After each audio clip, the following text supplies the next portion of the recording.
Converted on LSD trip. David Clarke's new audio book. This tells of his early life as a teenager and his conversion from crime to Christ. Chapter 6. Shortly after my brother came out of Borstal, a form of transport was required for two. Chapter 6. Shortly after my brother came out of Borstal, a form of transport was required for two. A solution to this came through my brother, who persuaded me to swap my scooter for a two-seater Isetta 350cc bubble car.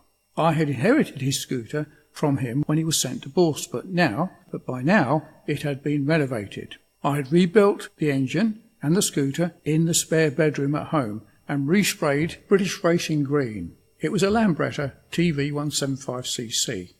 The fuel tank and the tool compartment was stove enamel gold. I had a dual seat with a passenger backrest with very little extras. There had been a craze whereby crash bars and wheel mirrors and wheel racks and anything made of chrome was generally attached to such machines, but not mine. I was proud of this Lambretta.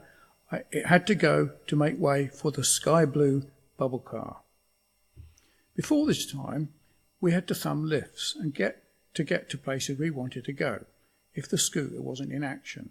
On one occasion, we were keen to go to Bedford as the Who were playing at the Corn Exchange. We were dressed in our mohair suits and carried a small suitcase with us that Saturday night.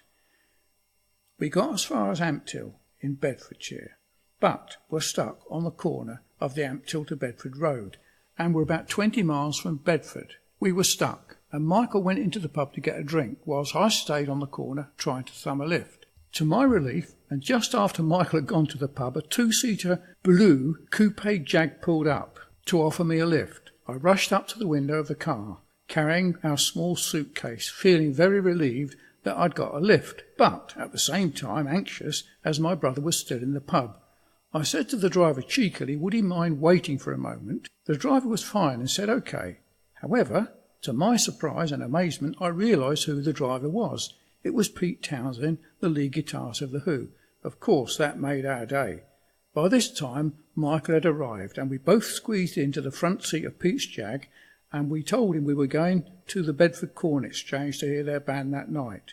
As we drove to Bedford, we stopped, and Pete asked us to ask some girls that were walking in the street directions to where The Who were playing.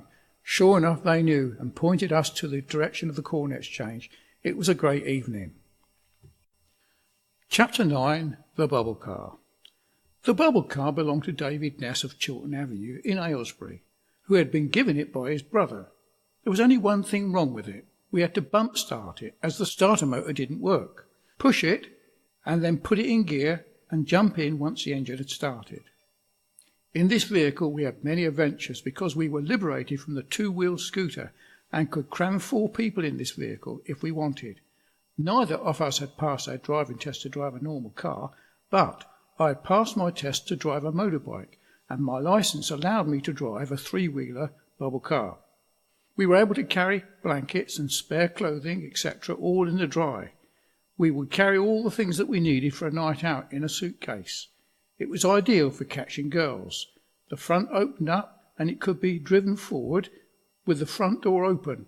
All we did was to drive up to a bird we wanted to catch and stop it in front of her, open up the door and drive forward. She had no option but to fall in, and we would drive off with her in the car. It was questioned, was any girl safe with us around? Dr. Clarke's case. Whilst Michael was in Borstal, he had made for me a wooden case. It was like a briefcase, with writing on the side, Dr. Clarke. This was to be a bit of fun. However, I carried in that case a bottle of chloroform, whiskey and a fake gun. It was a starter pistol that fired blanks and looked real. We used to use the case to frighten people as soon as they learned what was inside the case. On one occasion we went into the Crombie shop in the Kingsway Square, intending to frighten the manager of the shop. What had happened was that I had had a blue mohair suit made to measure by him. However, the jacket didn't fit right, and even after many alterations it did not fit properly. This was whilst Michael was in Borstal. So, on Michael's release, and him hearing about the suit, we decided to go and get our own back, and frighten the manager to pieces. He was about 21 years old, and we were just younger. So we went into the shop and put Dr. Clark's case on the counter and proceeded to get the chloroform out of the case, intending to put the manager to sleep. We had no other intentions but simply to frighten him. When he realised what was taking place, he was terrified, and I had to stop Michael from knocking him out with the chloroform.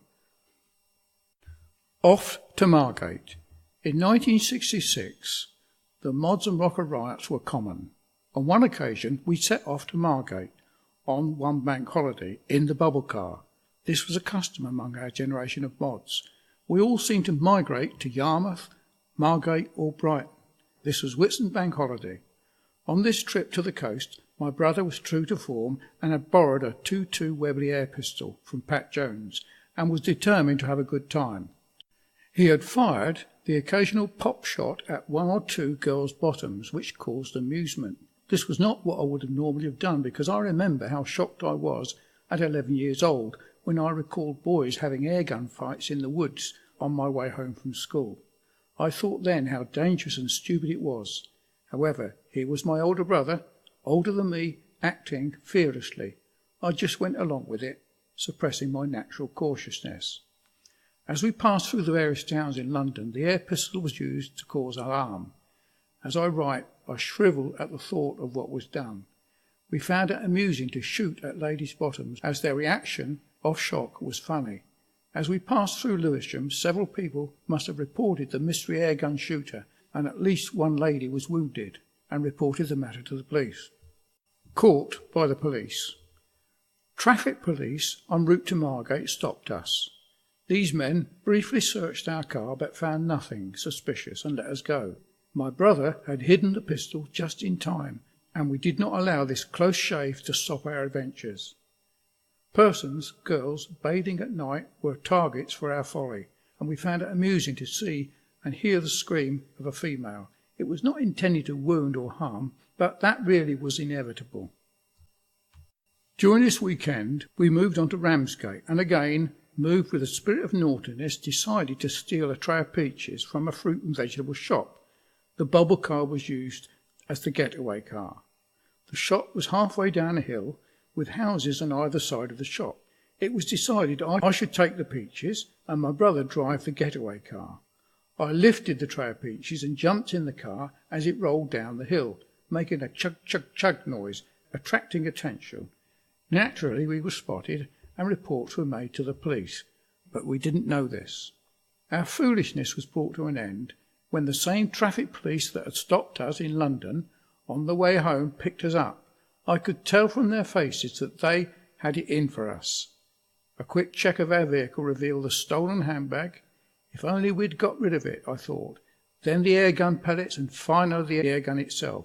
That was it. We were arrested. The policeman having a smile on his face and almost laughing at us. We were charged with malicious wounding and 2 cases of stealing. A woman in Lewisham had been travelling in a sidecar and had been hit in the neck by the airgun pellet by my brother. I was granted bail, but my brother was detained in custody. We had decided that I would say that I had done the shooting and my brother was asleep. That was to get my brother off a prison sentence, as he had already done 2 spells in detention centre and 2 years in Borstal. I had only had a probation order and had an apprenticeship. I thought I would only get off with a fine, but I was wrong.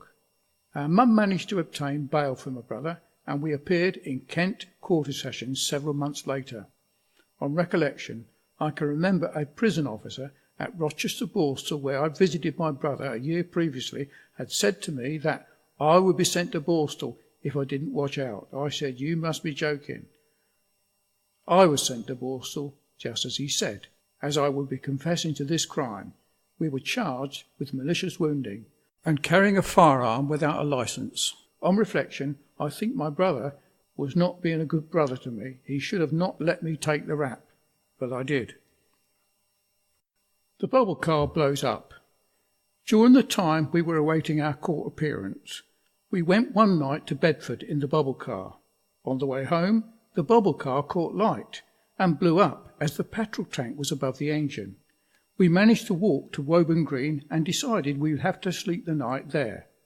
After rooting through some garages, we found an old mattress and blankets, and there was a newly piled mound of grass on the village green.